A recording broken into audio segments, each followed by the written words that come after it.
Salut!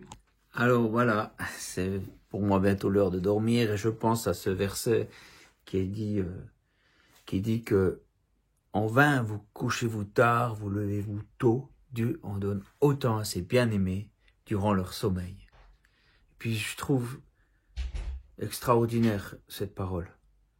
Parce que des fois on court après tellement de choses qu'on aimerait et tout ça, puis que finalement, si on réfléchissait, on se dit mais je n'ai pas besoin en fait. J'aimerais gagner plus, mais pour avoir plus de vacances et tout. Mais en fait, qu'est-ce que j'ai vraiment besoin? Ce que j'ai besoin, c'est d'être aimé et d'aimer. Voilà. Les deux plus grands commandements de la Bible, tu aimeras Dieu, tu aimeras ton prochain. C'est tout. Et parfois, de juste prendre du temps avec sa famille, ses enfants, son épouse, ou son mari, voilà, dans les deux sens. Hein. Mais prendre du temps, s'intéresser, écouter. Voilà, ça c'est quelque chose de précieux. Prendre le temps d'écouter. Il y a assez peu de gens qui écoutent les autres. Regardez Jésus dans son ministère, quand il était sur terre, on a l'impression qu'il est disponible. Il s'arrête et tout ça.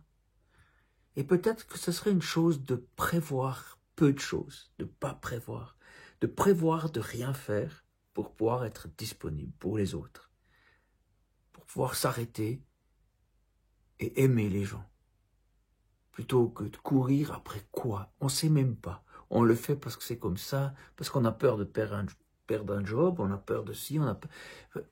Je sais pas, par exemple, des fois, peut-être qu'au lieu de faire le ménage et que tout soit parfait, avoir du temps avec ses enfants, jouer avec eux, peut-être que l'enfant sera plus béni dans sa vie que si sa chambre est top nickel chrome. Ah bon, pas rentrer dans les extrêmes, hein. Ou bien de simplement prendre le temps de s'intéresser à ce que fait l'autre. Et je pense qu'avec Dieu, c'est pareil. Prendre le temps de l'écouter. De pas simplement lui demander des choses, de faire son travail de chrétien, lire la Bible et tout ça, mais de vraiment prendre le temps d'écouter de nouveau. Seigneur, il peut te conduire dans des choses extraordinaires qui te font gagner un temps terrible. Vraiment.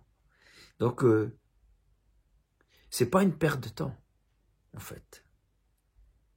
Parce que Dieu, des fois, il bénit, d'autant plus que simplement tu fais confiance en lui. Et ça, c'est un choix que j'ai eu à faire dans ma vie. Je gagnais pas grand-chose comme artiste, là. Bon, c'est toujours pas la gloire, mais je gagnais pas grand-chose. Et puis, je me suis dit, tant pis. Je veux pas bosser jusque tard dans la nuit, puis pas avoir du temps avec mes enfants. Je vais aller avec eux, leur dire bonne nuit. Et tout ce que j'ai pas pu faire, Dieu pourvoira. Et on n'a jamais eu faim, on n'a jamais rien manqué. Dieu a pourvu. Et aujourd'hui, mes enfants sont grands et ce sont des amis. Ce ne sont pas juste des gens que j'ai élevés. Ce sont mes amis. Et je me dis peut-être que c'est ça. C'est que Dieu m'a fait la grâce de faire ce choix. De comprendre ce choix. De prendre du temps avec ceux qui comptent pour moi. Voilà. Si je peux vous laisser ça, et puis que ça peut aider une seule personne, alors c'est merveilleux. Je pense vraiment que ça peut changer des vies. Prenez du temps.